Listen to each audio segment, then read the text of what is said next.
কুরবানি দিতে, তোমার ছেলেকে নিয়ে যাচ্ছে কুরবানি দেবে, তোমার ছেলেকে জবাই করবে, কুরবানি দেবে, মিনাই নিয়ে জবাই করবে। দেখেন সে একটা দরবেশের বেশ ধরে একদম পোশাক পরিয়ে ধোকা দিচ্ছে, তাই শয়তান কত রকম পোশাক ড্রেস করতে পারে, সে মৌলানা হতে পারে, বিভিন্নভাবে মানুষকে ধোকা দেয়। সমস্ত ধোকায় থেকে যে আপনি বেঁচে যান, এইটাই যে আসে। তারপরে মা হাজরা বলল, কোটি কোটি মানুষের মধ্যে থেকে আল্লাহ যদি আমার সন্তানকে কবুল করে, আলহামদুলিল্লাহ। কোটি কোটি পৃথিবীতে মানুষ আছে, তারপরে যদি আমার সন্তানটাকে আল্লাহ যদি কবুল করে, আলহামদুলিল্লাহ। বললে এতে হবে না, একে দিয়ে হলে না। আবার ইসমাইল ইসলামের কাছে গেলেন, বলে ইসমাইল ইসলাম তোমার আব্বা তোমার কোনটা নিয়ে যেতে জানো? বলছে আমার কোথায় নিয়ে যেতে? বলে তোমাকে জবাই করবে, তোমার কুরবানি দেবে। বলছে আমার আব্বের কাজ করতেই পারে না। বলে তাহলে তোমার আব্বা দেখো জামার তলায় দেখো দড়ি আর ছুরি আছে, তোমার দড়ি আর ছুরি আছে, দেখো পরীক্ষা করো।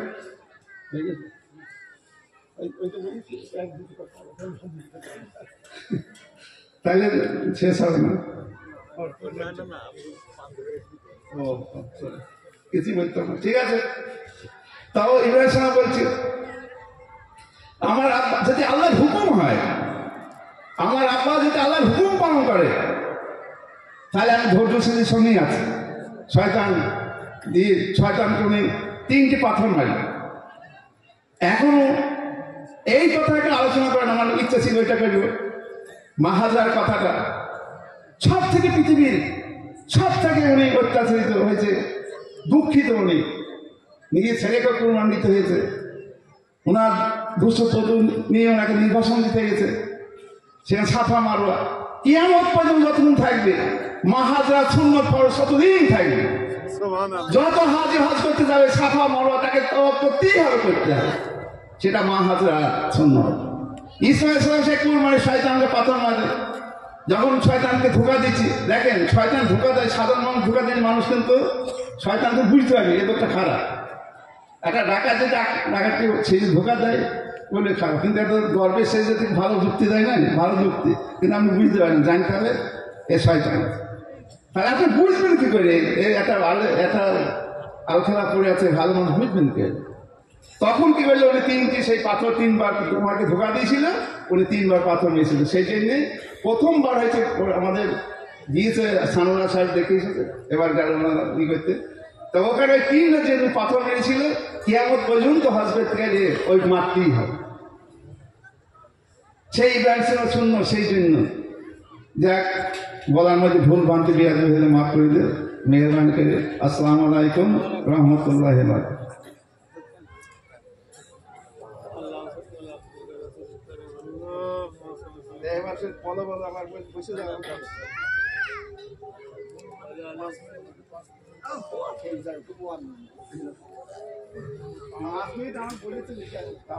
আসসালামু আলাইকুম ওয়া রাহমাতুল্লাহি ওয়া বারাকাতুহু। দরুদ শরীফ পড়েন তো। আল্লাহুম্মা সাল্লি ওয়া সাল্লিম ওয়া বারিক আলা আবদিকা রাসূলিল কারীম রাহমাতাল লিল আলামিন শাফিউল মুজতাবিন সাইয়্যিদিনা ওয়া মাওলানা নবিয়িনা মুহাম্মদ ওয়া আলা আলিহি ওয়া আহলি বাইতিহি ওয়া আওলাদিহি ওয়া যুররিয়াতিহি আজওয়াজিহি ওয়া সাহবিহি আউলিয়াইহি ওয়া উম্মতিহি আজমাইন কামা সাল্লাইতা ওয়া সাল্লামতা ওয়া বারাকতা ওয়া রাহিমতা আলা সাইয়্যিদিনা ইব্রাহিম وعلى آل سيدنا إبراهيم إنك حميد مجيد. اللهم صل وسلم وبارك على عبدك رسول الكريم رحمة للعالمين شافي المذنبين سيدنا ومولانا ونبينا محمد وعلى آله وأهل بيته وأولاده وذرياته وأزواجه وأصحابه وأوليائه وأمته أجمعين كما صليت وسلمت وباركت ورحمت على سيدنا إبراهيم وعلى آل سيدنا إبراهيم إنك حميد مجيد. আলহামদুলিল্লাহ, আল্লাহ পাকের কোটি কোটি শুকরিয়া। আল্লাহ তাআলা আমাদেরকে দাঁড়ানোর, আপনাদেরকে বসার, উভয়ই তার হামসানা, তার প্রশংসা, তার গুণগান, তার গুণকীর্তন, তার জিকির করার সৌভাগ্য দান করলেন। আমরা সেই মহান রব, অনন্ত করুণাময় পরম দয়ালু দাতা, তারই শুকরিয়া তান আদায় করি। সবাই প্রাণ করে একবার বলি আলহামদুলিল্লাহ, আলহামদুলিল্লাহ, আলহামদুলিল্লাহ। আল্লাহ আমাদের কি জন্য পাঠিয়েছেন বলেন? আল্লাহর ইবাদত করা। হ্যাঁ, ওমা খলাকতুল জিন্না ওয়াল ইনসা ইল্লা লিয়াবুদুন। মানুষ সম্প্রদায় আর জিন সম্প্রদায়কে আমি কেবলমাত্র আমার ইবাদত করার জন্যই সৃষ্টি করেছি। বোঝা গেল তো?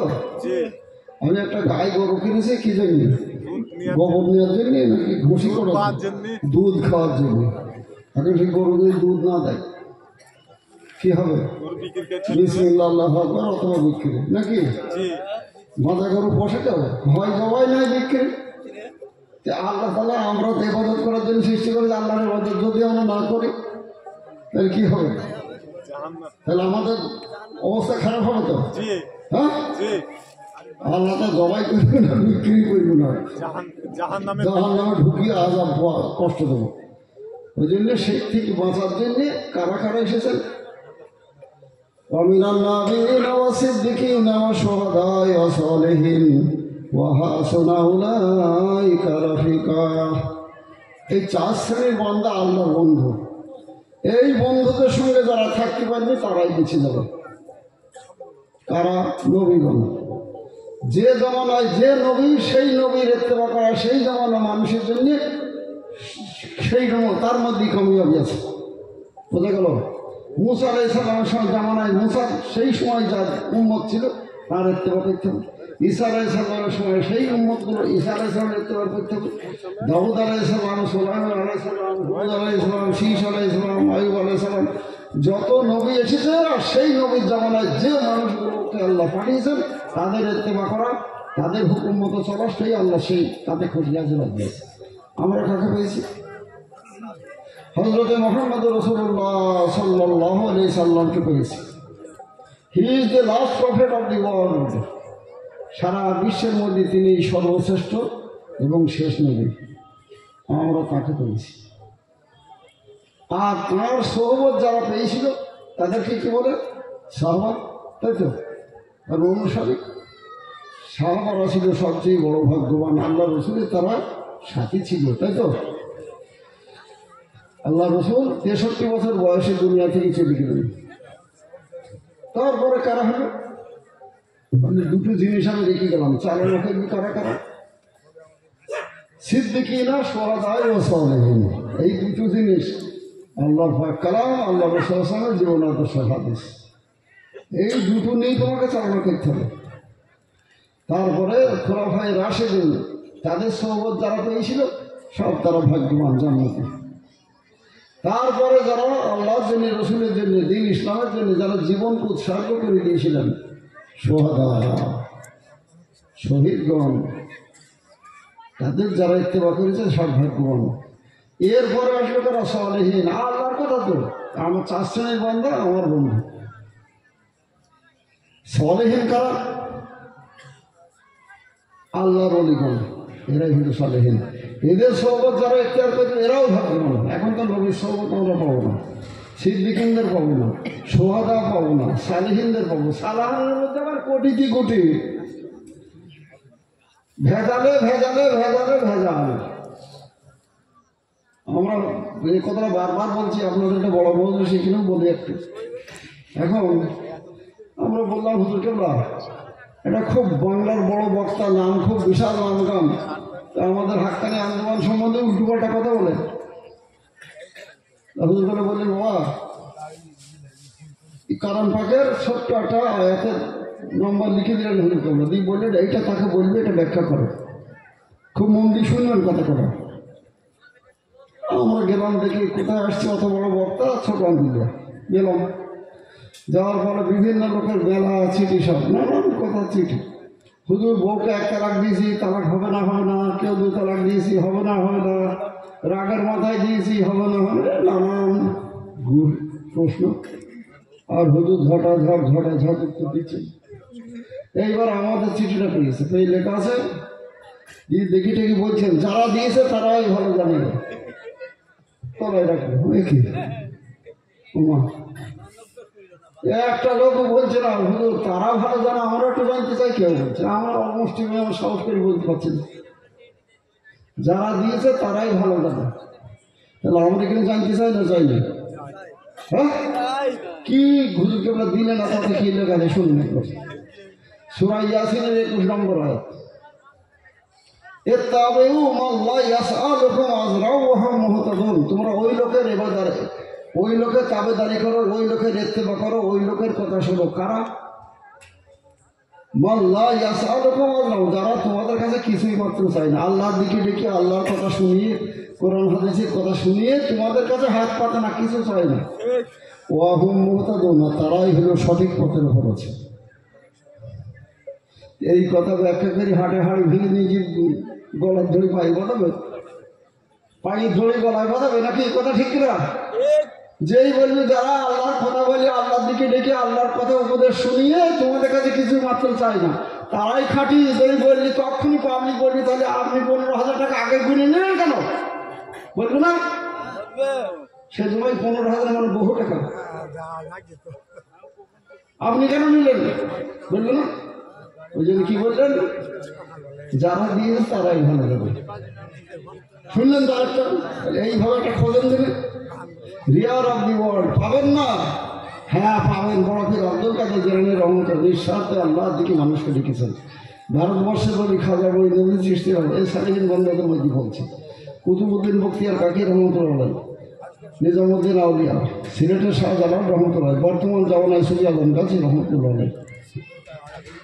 আমরা অফিসে গেলাম আমাদের ঢুকে শুনতাম হুজুরগুলো বলতেন আগে যে দরবার থেকে মানুষ হেদায়েত হতো কামালি না থাকার জন্য দরবারগুলো বন্ধ হয়ে গেছে একমাত্র নূরের প্রদীপ এই হাক্কানিতে চলছে আর বাবা সব জায়গায় আল্লাহর অলি বরহক তারা যা কবরের প্রতি ঢুকিয়ে গেছে সিলসিলা জারি নেই সব দরবারগুলোই তাদের মাজারগুলো ঘিরে ব্যবসা করছে একদল পান্ডা কথা ঠিক না বল দেখে আসেন তাদের দরবারগুলো মস্ত বড় বলি তারা তো নেই তাদের মাজার ঘিরে একদল পান্ডা ব্যবসা করছে চাদর চালাও মাল দাও ফুল দাও সিন্দি দাও অমুক দাও তমুক দাও পয়সা থাকো এই করো তা করো এইসব চলছে কামেলি না থাকার দরুন দরবারগুলো বন্ধ একমাত্র নূরের প্রদীপ সুফি আজম গাজীর অন্তরে দরবারে চলছে আজম গাজীর অন্তরে যখন খুশিদা হতেন কে পেলেন খেলাফত সুফি মুয়াজ্জিন কেবলা রহমতুল্লাহ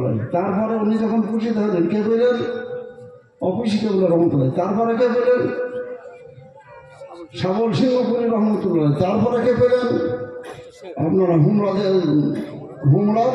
মৌলানা হজরত মাস্টার সাহেব দামাত বরকাতুহুম সাহেব এই সিলসিলা 5 ওলি আল্লাহ পাল্টা মিলে পরস্পর চলে আসছে দরবারটা জারি আছে তাহলে আপনাদের দেখে এখানেই দেখে আর যেখানে যাবেন একটা বাংলাদেশের পীর ভাই বলছে হুজুর আমার নিয়ত আছে সব অলি আল্লাহ ভারতবর্ষে যতগুলো অলি আল্লাহ আছে সব দরবারে একবার করে গিয়ে জিয়ারত করে গিয়ে বেড়াবো হুজুরগুলো বললেন বাবা রসুলের মাজার জিয়ারত করলে আর কোনো নবীর জিয়ারতের দরকার হবে কি বলেন নবী কেউ সালামের মাজার যদি কেউ জিয়ারত করে তো 1,24,000 টাকা করে সব জিয়ারত হয়ে গেল ভদ্র মৌলানা আজম গাজীর অন্তরে দরবারে যখন আপনি এসেছেন এখানে জিয়ারত করেন যত আল্লাহর ওলি আছে সবার জিয়ারত হয়ে যাবে আর জনে জনে তোমার যাওয়ার দরকার নেই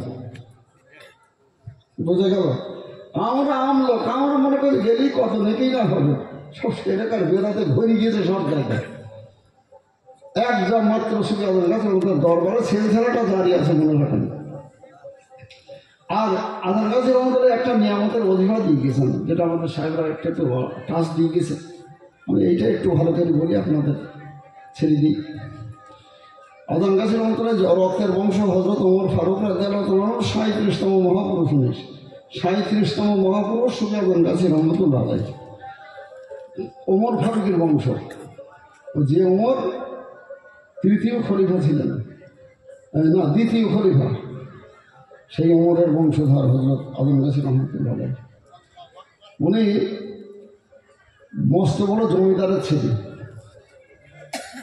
ক্যালকাটা আলিয়া মাদ্রাসায় পড়াশোনা করেছেন মিশরে পড়াশোনা করেছেন মস্ত বড় উচ্চশিক্ষা লাভ করেছেন কলকাতা আলিয়া মাদ্রাসা থেকে মিশর থেকে মুফতি পাশ করেছেন ওনার নানা ছিল সুফি দিন মোহাম্মদ মুআল্লামে হেরাম শরীফ ওনার আব্বা ছিল মদিনা শরীফের খাদেম কি ওদের কি নাম তোমার আব্বার নাম ওনার আব্বার নামটা কি? হ্যাঁ, রকিবউদ্দিন ফারুকী রহমতুল্লাহ। আলহামদুলিল্লাহ। এইভাবে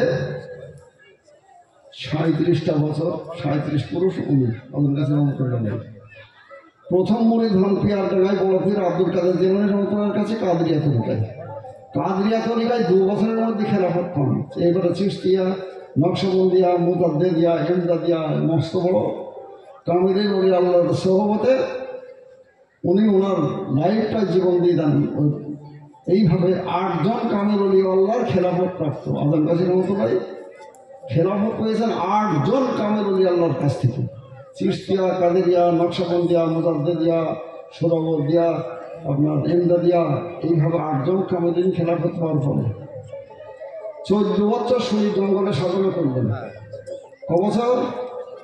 14 বছর। আল্লাহ তরফ থেকে কবুল করে নিলেন একটা 3 মিনিটের ছোট্ট জীবন, যেটা ওনারা ব্যাখ্যা দিলেন। কই কাগজগুলো কই গো? কাগজটা এটা দেখছি। 14 বছর সাধনা করার পরে উনি একটা 3 মিনিটের অজিফা আল্লাহ তরফ থেকে কবুল করে নিলেন। 3 মিনিটের অজিফা। এবার উপরে লিখলেন, বিনা পয়সায় দিন দুনিয়ার শান্তি ও মঙ্গল। বোঝা গেল? আর বড় করে লিখলেন রুহানি তরক্কির উপায়। How to purify our heart, soul and mind. কীভাবে আমার আত্মার সংশোধন হবে। আত্মা যার সংশোধন হয়েছে তার চোখ সংশোধন, হাত সংশোধন, পা সংশোধন, কান সংশোধন হবে না? হবে না? চালক তো আত্মা। আত্মা যদি ঠিক হয়, পা ভালো কাজে যাবে, চোখ ভালো রাস্তায় দেখিয়ে নিয়ে যাবে, কান ভালো কথা শুনবে, এই কানটাই কল রূহ। পা ভালো রাস্তায় যাবে, হাত ভালো কাজ করবে। আত্মা যদি খারাপ আত্মা হয়, খারাপ দিকে যাবে নাকি?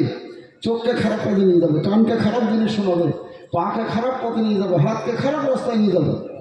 ওই জন্য বড় করে লেখা আছে রুহানি তরক্কির উপায়।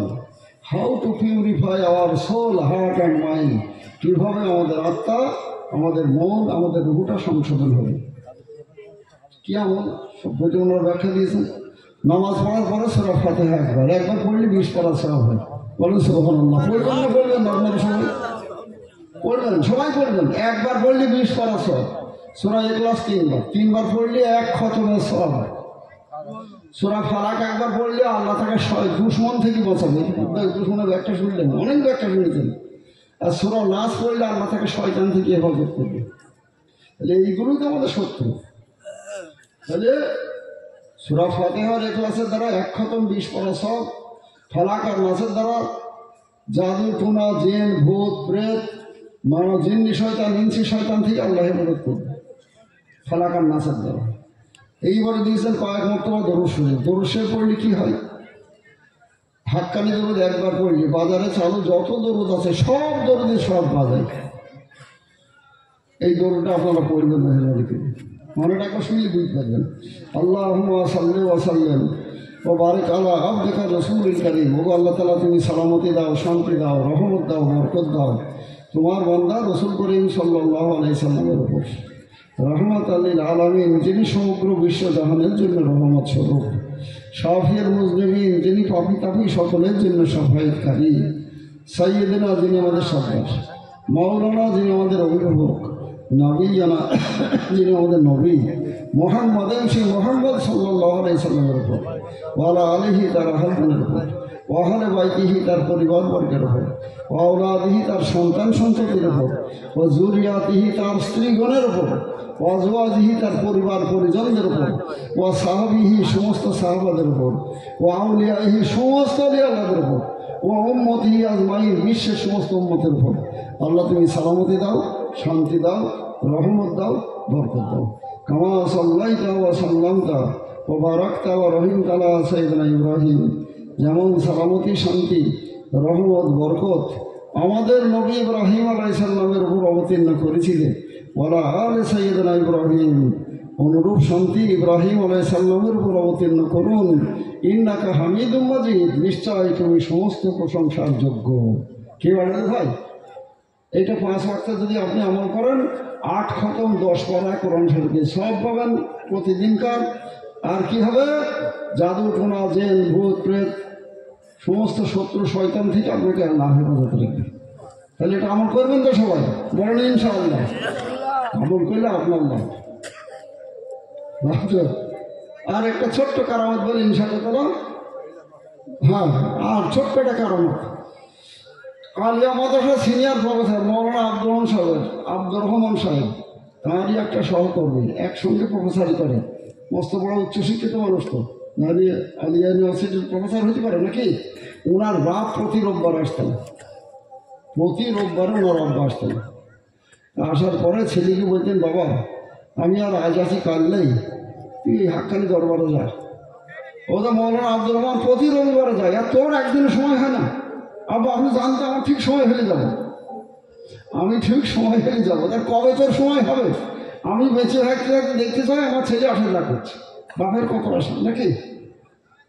আসবো আসবো করে আসে, আবার দেখি বেচা এসেছে কখন? আব্বার ইন্তেকাল হয়ে যাওয়ার পরে। যাদের ঘটনা তারা বলছেন, তাদের মুখ থেকে শুনে আপনারা ডাইরেক্ট স্পিচ, আমার মুখে ইনডাইরেক্ট হচ্ছে। যা বলেছেন সেটা আপনাদের তুলে দিচ্ছি। ওনার আব্বা ইন্তেকাল হওয়ার পরে আব্বাকে স্বপ্নে দেখছি, আব্বা কেমন আছে? বল আলহামদুলিল্লাহ। তো মনকির নকির সওয়াল জবাব কেমন হলো? মনকির সওয়াল জবাব লাগেনি। যা বলেছেন ভাই তাই বলছি, লাগেনি বলে না। তুমি শুধু আজম কাছে মুরিদ বলে, হ্যাঁ। তুমি 5 বার হাক্কানি ওজিফা পড়তি, হ্যাঁ। এই 5 বার হাক্কানি ওজিফাতে আল্লাহর যা সওয়াল সব উত্তর হয়ে গেছে, বলেন সুবহানাল্লাহ। তোমার আর হিসাব দিতে হবে না। এটা আমরা কি পড়ি? কলমা শাহাদাত পড়ি প্রথম বাক্য, আশহাদু আল্লাহ। আল্লাহ বলবি কি মান রাব্বুকা, তোমার রবকে। ডেলি 5 বার বলছে আশহাদু আল্লা ইলাহা ইল্লাল্লাহ, আমি সাক্ষ্য দিচ্ছি আল্লাহ ছাড়া আর কোনো প্রভু নেই, মালিক নেই। বলছে না ওয়াহদাহু লা শারীকা লাহু, তিনি এক, তার কোনো অংশীদার নাই, সেই মহান রবের। ওয়া শাহাদু আন্না, আমি আরও সাক্ষ্য দিচ্ছি মুহাম্মাদান আবদুহু ওয়া রাসূলুহু, মুহাম্মদ সাল্লাল্লাহু আলাইহি ওয়াসাল্লাম। তাই তোমার নবীকে হযরত মুহাম্মদ সাল্লাল্লাহু আলাইহি ওয়াসাল্লাম রোজ বলছি। তোমার পরে ধর্ম কি কারা আমল করে? কলমা শাহাদাত ইসলাম ধর্মের লোকের রকম, আমরা তো ইসলাম ধর্মেরই মানুষ। বাস, উত্তর শেষ। ডেলি 5 বার করে আমরা আল্লাহকে সাক্ষ্য দিয়েছি। তোমার আর ভালো লাগবে না, চলো। এই শুয়েছে লেটেছে ভাই, একদম ডাইরেক্ট তার দেখলাম আমরা। এই হাক্কানি ওজিফা মেহরবানিকে সবাই আমল করবেন। আরও ভালো ভালো ঘটনা তো বলার সময় নেই, আমার সাহেবরা সব এসে গেছে, ওনারা বলবে আমরা শুনব। ওই বরকতের জন্য 2-4টি কথা আমল করলাম। এই ওজিফা সবাই নিয়ে যাবেন, 5 ওয়াক্ত নামাজ বিনা কাজায় পড়বেন। এই আমলটা বড় সংক্ষিপ্ত, 2 মিনিট 3 মিনিট লাগে, আমল করবেন। আর রুজিটা হালাল, সামনে মাহে রমজান আসছি, যা তা খাবেন আর রোজা করবেন, কবুল হবে না।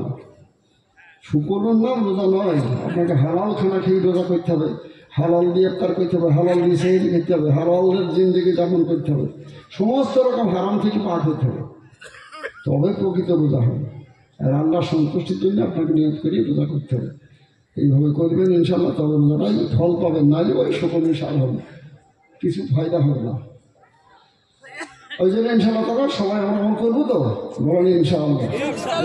সবাই নিয়ে যাবেন, সবাই আমল করবেন, আর হালাল রুজি খাবেন। আর মায়েদের জন্য হুজুরকালা বলেছেন 5 ওয়াক্ত নামাজ বিনা কাজায় পড়বে, 5 ওয়াক্ত ওজিফা পড়বে। তা মেয়েরা স্বামীর আনুগত্য করবে, শ্বশুর শাশুড়ির খেদমত করবে। শ্বশুর শাশুড়িকে নিজের মা বাপ, তখন তার বাড়িতে ছিল তখন মা বাপের, এখন শ্বশুর শাশুড়ি তার আসল মা বাপ, এদের খেদমত করতে হবে। আর পর্দার মধ্যে থাকতে হবে, বেহিসাবেরাও জান্নাতি হবে। আল্লাহ যেন আমাদের সবাইকে এই নিয়ামতের আমল করার তৌফিক দান করেন, আর এই শর্তগুলো মানার তৌফিক দান করেন। আসসালামু আলাইকুম ওয়া রাহমাতুল্লাহি ওয়া বারাকাতুহু। আমাদের শুরু করি, আল্লাহুম্মা সাল্লি আলা সাল্লাম।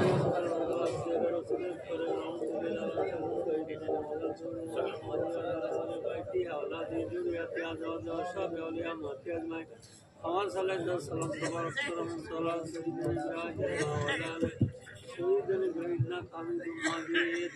আসসালামু আলাইকুম ওয়া রাহমাতুল্লাহি ওয়া বারাকাতুহু। ওয়া আলাইকুম আসসালাম। দরুদ শরীফ পড়ি। আল্লাহুম্মা সাল্লি আলা সাইয়্যিদিনা রাহমাতুল আলামিন সাইয়্যিদিনা ওয়া নাবিয়িনা মুহাম্মাদিন ওয়া আলা আলিহি ওয়া সাহবিহি وذرياته وأزواجه وصحابه أجمعين كما صليت وسلمت وباركت وأنعمت على سيدنا إبراهيم وعلى آل سيدنا إبراهيم إنك حميد مجيد. أعوذ بالله من الشيطان الرجيم. بسم الله الرحمن الرحيم. يا أيها الذين آمنوا كتب عليكم الصيام كما كتب على الذين من قبلكم لعلكم تتقون. صدق الله العلي العظيم. صدق الله الرسول النبي الكريم. أما بعد فقد قال في الكلام المجيد الفرقان الحميد إن الله وملائكته يصلون على النبي يا أيها الذين آمنوا صلوا عليه وسلموا تسليما. اللهم صل وسلم وبارك على عبدك رسول الكريم رحمة للعالمين صافي المسلمين سيدنا مولانا نبينا محمد وعلى آله وعلى بيته أولاده وذرياته وأزواجه وصحابه أولياء أمته أجمعين كما صليت وسلمت وباركت على سيدنا إبراهيم وعلى آل سيدنا إبراهيم إنك حميد مجيد.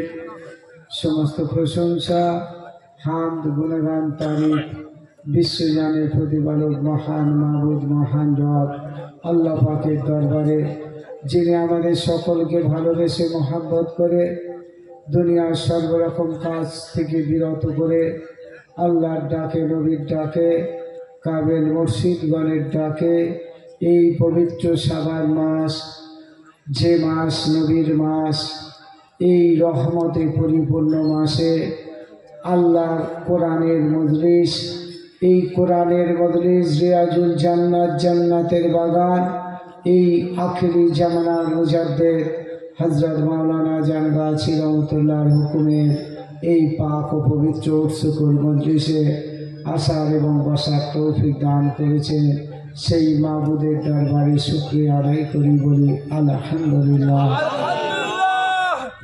কোটি কোটি দরুদ ও সালাম বর্ষিত হোক পিয়ারে হাবিব দুজানের বাদশা নবী মুহাম্মদ মুস্তাফা সাল্লাল্লাহু আলাইহি ওয়াসাল্লামের উপর। ভাই, আমি কোনো আলেম নয়, আমার মধ্যে ইলম আমল তাকওয়া পরহেজগারিত্ব কিছু নয়, যে আপনাদের মতো জ্ঞানী গুণী বুজুর্গ আল্লাহওয়ালা খোদাভীরু মুত্তাকি পরহেজগার আল্লাহর মেহমান, নবীর মেহমান, কামেল মুর্শিদগণের মেহমান, আপনাদের সামনে আল্লাহর কথা, নবীর কথা, কালাম পাকের কথা, হাদিসের কথা, কামেল ওলি আল্লাহদের কথা কিছু শোনাবো। যদি মহান মাবুদ মেহেরবানি করে দয়া করে করুণা করে কিছু বলার তৌফিক দান করেন, তাহলে আপনাদের জানা কথা আলাপ আলোচনা হবে। বলার মধ্যে ভাষার মধ্যে ভুল ত্রুটি বিয়াদবি হয়ে গেলে খালিস আল্লাহর রাস্তে মাফ করে দেবেন। পবিত্র শাবান মাস বিদায় নিতে শুরু করেছে, আর মাত্র কয়েকটা দিন, আগামী রবিবার ইনশাআল্লাহ পয়লা রমজান হওয়ার সম্ভাবনা বেশি। এই শাবান মাস বিশ্ব নবী বলে গেছেন, শাবান মাস হলো নবীর মাস, আর আমাদের থেকে বিদায় নিয়েছে রজব মাস হলো আল্লাহর মাস, আর সামনে আসছে রমজান মাস হলো বান্দার মাস। আল্লাহ নবী বলছেন যে রমজান মাসে যদি ফসল কর্তন করতে চাও, রমজান মাসে যদি নেকি পেতে চাও, তাহলে তুমি রজব মাস থেকে প্রস্তুতি নাও। আল্লাহ নবী বলছেন রজব মাস হলো বীজ বপনের মাস। যেমন আমরা ফসল কাটার জন্য বীজ বপন করলে, সময় মতো বীজ বপন করলে সময় মতো আমরা ফসল পেতে পারি, বিশ্ব নবী বলছেন রমজান মাসে যদি তুমি নেকি পেতে চাও, রজব মাসে তুমি পরিপূর্ণ ইমানদার হয়ে যাও, ইমানি বীজ দাখিল করে নাও। আজ যদি দুনিয়ার মানুষ, আমরা যদি যেখানে বীজ বপন করলে বীজ থেকে গাছ উৎপন্ন হবে না, এই রকম জায়গায় বীজ বপন করি যেমন আমরা ফসল পেতে পারি না, সেই রকম বিশ্বনবী বলছেন যদি কোনো মানুষ নিজেকে সংশোধন পরিবর্তন না করে, ওই মানুষ যতই নামাজ করুক রোজা রাখুক, ওই রোজা ওই নামাজ তার পরিবর্তন আনতে পারবে না। এই পরিবর্তন আনার জন্য আমাদের কাজ হলো কি? সর্বপ্রথম কাজ হলো আমাদেরকে পরিবর্তন হতে হবে। আমরা যে যা পাপের মধ্যে লিপ্ত আছি, ওই পাপ কাজ ছেড়ে দিতে হবে। সর্বরকম পাপ কাজ ছেড়ে দিয়ে যদি আমরা রোজার জন্য প্রস্তুত নিতে পারি, তাহলে কিন্তু আমরা রমজান মাসে নেকি পাব। সেই জন্য সুফি সাবল সিংহপুরী হুজুর তালা প্রায় বলতেন, বাবা এই রজব মাসে তুমি যদি মদ খাও মদ ছেড়ে দাও, জেনা করো জেনা ছেড়ে দাও, মিথ্যা কথা বললে মিথ্যা কথা ছেড়ে দাও, তুমি যদি সুদ খাও ঘুষ খাও সেগুলো ছেড়ে দাও, খালেজ দিলে তওবা করে ইমানকে পরিপূর্ণ করে নাও। তারপরে শাবান মাস হলো জলসিঞ্চনের মাস। গভীর রাতে বিনা কাজায় নামাজ উজিবা হালাল উজি পরেজগারি করে তাহাজ্জুদের নামাজ পড়ে যদি মানুষ তার পূর্বের পাপের জন্য ক্ষমা চায়, আল্লাহ পাক তাকে পবিত্র করে নেবে। আর ওই আল্লাহর পাক বান্দা, ওই আল্লাহর পবিত্র বান্দা যখন রমজান মাসে রোজা রাখবে, কোটি কোটি নেকি পেয়ে যাবে। বলুন সুবহানাল্লাহ। তাই মহান আল্লাহ পাক কালাম পাকের মধ্যে ঘোষণা করে দিলেন, ইয়া আইয়ুহাল্লাযীনা আমানু। আল্লাহ এখানে কিন্তু মানব জাতির উদ্দেশ্যে বলেননি, ঈমানওয়ালাদের উদ্দেশ্যেই বলেছেন। যদি আমার ঈমান না থাকে, আমি যদি ঈমানদার না হই, বিশ্ব নবী বলছে একজন ঈমানদার বিশ্বাসী বান্দা আর একজন অবিশ্বাসী কাফিরের মধ্যে তফাৎ হলো নামাজ। যার নামাজ নেই সে ঈমানদার হতে পারে না। যতক্ষণ না আমরা বিনা কাজায় নামাজ পড়ব, যতক্ষণ না আমরা বিনা কাজায় নামাজ পড়ব, হালাল রিজিক খাবো, সর্বরকম পাপ কাজ ছেড়ে দেব, ততক্ষণ পর্যন্ত আমরা খাঁটি ঈমানদার হতে পারবো না। আমাদের জন্য নসিহত নয়, নসিহত তাদের জন্য যারা খাঁটি ঈমান এনেছে। তাই আল্লাহ বলছে, ইয়া আইয়ুহাল্লাযীনা আমানু, হে ঈমানওয়ালা বিশ্বাসী বান্দা, ইয়া আইয়ুহাল্লাযীনা আমানু কুতিবা আলাইকুমুস সিয়াম, তোমাদের জন্য সিয়াম রোজা ফরজ করা হয়েছে। বলুন সুবহানাল্লাহ। এই রোজা এমন একটা নিয়ামত, এই রোজা এমন একটা নিয়ামত যার ব্যাখ্যা করে শেষ করা যাবে না। এই রোজা আল্লাহ বলছে, বিশ্ব নবী বলছে, একদিন আল্লাহ নবী দুজানের বাদশা নবী মুহাম্মদ সাল্লাল্লাহু আলাইহি ওয়াসাল্লাম খুতবা দেওয়ার জন্য মিম্বারে পা দিলেন। প্রথম ধাপে পা দিয়ে আল্লাহ নবী সাল্লাল্লাহু আলাইহি ওয়াসাল্লাম বললেন আমিন। দ্বিতীয় ধাপে পা রেখে বললেন আমিন। তৃতীয় ধাপে পা রেখে বললেন আমিন। আল্লাহ নবীর সাহাবীরা জিজ্ঞাসা করলেন, ইয়া রাসূলুল্লাহ হাবিবুল্লাহ, আজ পর্যন্ত তো কোনোদিন মিম্বারে এই কথা আপনার জবান থেকে শুনিনি, আজকে এমন কথা কেন শুনলাম? আজকে নতুন কিছু ঘটনা ঘটেছে?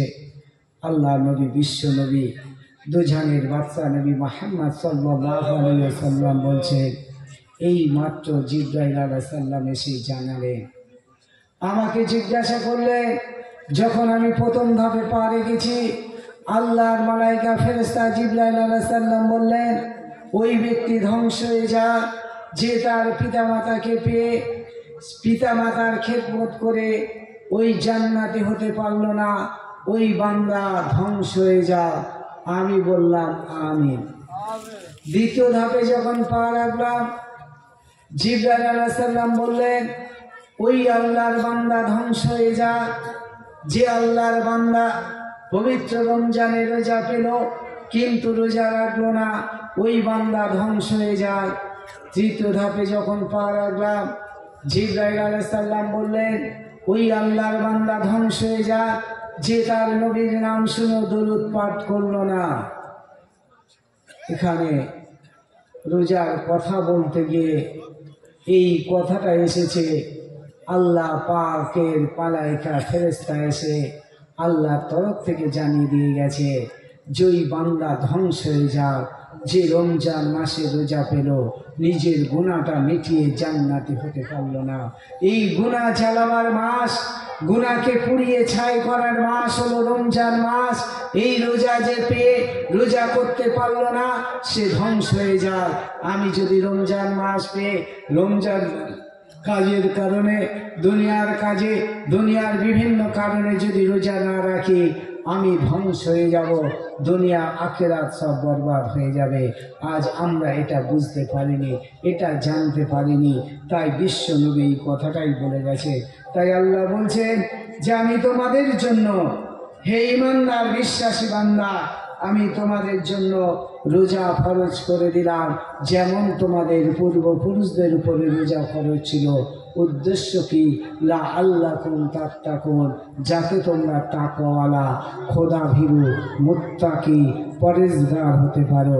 এই রোজা মানুষকে কেমন পরেজগার বানায়। একজন বান্দা যখন রোজা রাখে, সে যখন রোজা রাখে এটা আল্লাহর জন্য, আল্লাহর ভয়ে রাখে। তাই সে সুযোগ পেয়েও যদি সে মনে করত দুনিয়ার কেউ জানতে পারবে না, আমি পুকুরে ডুব দিয়ে পানি পান করলাম, পিপাসা মিটে নিলাম, কেউ জানতে পারত না, কিন্তু সে পিপাসা মেটায়নি। কেন না? কেউ যেটা দেখে না সেটা দেখেন আমার আল্লাহ। আল্লাহ পাক জানতে পারবে আমি পানি খেয়েছি। তাই সে আল্লাহর ভয়ে, এই আল্লাহকে খুশি করার জন্য, আল্লাহকে রাজি করাবার জন্য সে রোজা অবস্থায় একটু পানিও পান করে না, থুতুও গিলে খায় না, সে কোনো খাদ্য পানীয় কিছুই পান করে না। উদ্দেশ্য হলো আল্লাহকে খুশি করা, আল্লাহকে খুশি করা। এই জন্য রোজা মানুষকে তাকওয়ালা, খোদাভীরু, মুত্তাকি, পরেজগার বানিয়ে দেয়। মানুষ আল্লাহওয়ালা, তাকওয়ালা, পরেজগার হতে পারে তার ষড়রিপুকে দমন করলে। আর এই ষড়রিপু দমন হয় এই রোজার মাধ্যমে। যখন আমরা রোজা রাখবো, আমাদের লোভ, লালসা, ক্রোধ, হিংসা সব আস্তে আস্তে দূর হয়ে যাবে। এই রোজা এমন নিয়ামতপূর্ণ জিনিস। তাই আল্লাহ বলছেন এই রোজা রাখার মূল উদ্দেশ্য হলো লা আল্লাকুম তাত্তাকুন, যাতে তোমরা তাকওয়ালা, খোদাভীরু, মুত্তাকি, পরেজগার হতে পারো। অর্থাৎ ওই আল্লাহর বান্দা, ওই আল্লাহর বান্দি পরেজগার, যে আল্লাহর বান্দা বান্দি দুনিয়ার যে কোনো কাজ করে আল্লাহর ভয়ে, সে দুনিয়ার কোনো পাপ কাজ করে না, নামাজ ছেড়ে দেয় না, রোজা ছেড়ে দেয় না, সে কালাম পাক তেলাওয়াত করে, সে যাকাত দেয়, সে ফিতরা দেয়, সে কোরবানি করে, সে হজ করে। কার ভয়ে? আল্লাহর ভয়ে।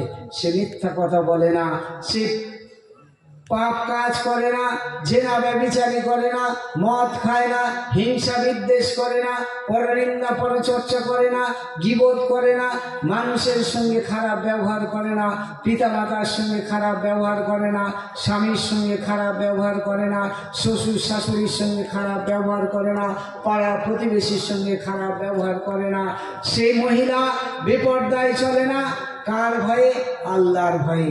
ওই নারী, ওই পুরুষ হলো পরেজগার, যে নারী পুরুষ দুনিয়ার যে কোনো কাজ করে আল্লাহর ভয়ে।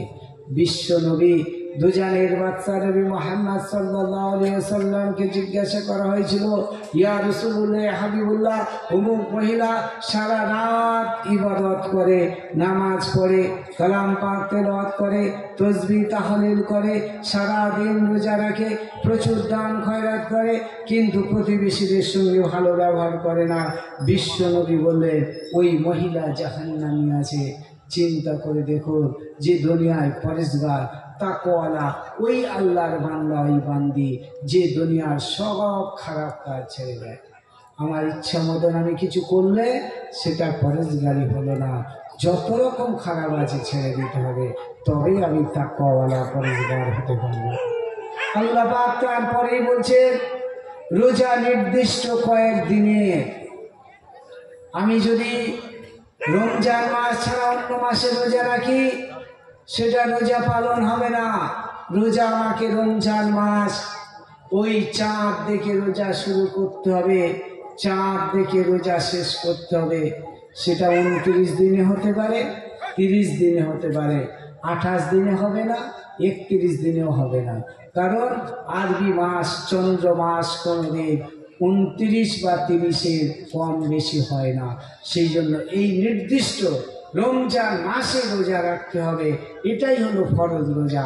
বাকি যে অন্য মাসে আমরা যত রোজা রাখি না কেন, ওই রোজাগুলো ফরজ রোজা হবে না, নফল রোজা হবে। নফল রোজা আপনি রাখতে পারবেন, ফরজ রোজা হবে না। জোহরের ওয়াক্তে আমি জোহরের ফরজ নামাজ বাদে বাকি যদি নামাজ পড়ি নফল বা সুন্নত হবে। কিন্তু আমি জোহরের ওয়াক্তে যদি নামাজ না পড়ি, আমি যদি এশার সময় গিয়ে জোহরের নামাজ আদায় করি, ওই জোহরের ফরজ নামাজ আদায় হবে না। কারণ ওয়াক্তের মধ্যে, সময়ের মধ্যে, টাইমের মধ্যে নামাজ পড়ে নিতে হবে। একটা নির্দিষ্ট টাইম আছে। ফজরের নামাজ যদি বেলা 7টা, 8টা, 9টা, এখনকার ছেলেমেয়েরা 9টা 10টার আগে ঘুম থেকে ওঠে না, সেই সময় যদি আমি ফজরের নামাজ পড়ি, ফজরের নামাজ হবে না। ফজরের নামাজ আমাকে সূর্য উদয়ের আগে পড়ে নিতে হবে। এই নির্দিষ্ট সময়ের মধ্যে নির্দিষ্ট কাজগুলো করতে হয়। সেই রকম রমজান মাস নির্দিষ্ট কয়েকদিনের ওই সময়ের মধ্যে রোজা রেখে দিতে হবে। তবে আল্লাহ পাক বিশেষ ছাড় দিয়েছে। কারণ আমাদের নামাজ 5 ওয়াক্ত নামাজ, 5 টাইম নামাজ ফরজ আছে। কিন্তু দেখা যায় কেউ অসুস্থতার কারণে বেহুশ হয়ে গেছে, তার জন্য নামাজ মাফ আছে। মহিলারা মাসে 3 দিন, 5 দিন, 7 দিন অসুস্থ থাকে, তখন তাদের জন্য নামাজ মাফ আছে। তাই ওই মহিলারা যখন রমজান মাস ফরজ হলো, তাদের যখন ওই সমস্যা নিয়ে আমার নবী, বিশ্ব নবীর কাছে জানালেন, ইয়া রাসূলুল্লাহ, হাবিবুল্লাহ, আমরা যখন অসুস্থ থাকব তখন কি আমরা রোজা রাখব? আল্লাহ পাক তখন এই আয়াত নাযিল করে দিলেন, যেই কয়দিনের রোজা রাখা যাবে না, তবে যখন তুমি সুস্থ হয়ে যাবে তখন অন্য সময়ে বাকি রমজান মাসে বাকি রমজানের রোজাগুলো করার পরে অন্য মাসে ওই বাকি রোজাগুলো, যে রোজাগুলো তোমার ভাঙা গেছে, করতে পারোনি, এই রোজাগুলো পূর্ণ করে নিতে হবে। বলুন সুবহানাল্লাহ। অর্থাৎ যে বছর রমজান মাস 29 দিনে 29টাই করতে হবে, যে বছরে রমজান মাস 30 দিনে, তাকে 30টা পূর্ণ করে নিতে হবে। সে রমজান মাসের মধ্যে যদি 20টা রোজা করে থাকে, 10টা রোজা ভাঙা পড়েছে অন্য মাসে করে নিতে হবে। এটাই হলো আল্লাহর বিধান। বলুন সুবহানাল্লাহ। সুবহানাল্লাহ। তাই আল্লাহ বলছেন, তোমাদের মধ্যে কেউ পীড়িত হলে বা সফরে থাকলে এই সংখ্যা পূরণ করে নিতে হবে। যাদেরকে খুব বেশি কষ্ট দেয় তাদেরকে পরিবর্তে ফিদাইয়া স্বরূপ একজন অভাবগ্রস্তকে খাদ্য দান করতে হবে। আল্লাহ বলছেন, যদি কেউ এমন অসুস্থ হলো যে অসুস্থতার কারণে তার পক্ষে রোজা রাখা সম্ভব নয়, ওই আল্লাহর বান্দা, ওই আল্লাহর বান্দের জন্য আল্লাহ কত সহজ বিধান করে দিলে, তুমি একজন এতিম মিসকিনকে, একজন অনাথ গরিব মিসকিন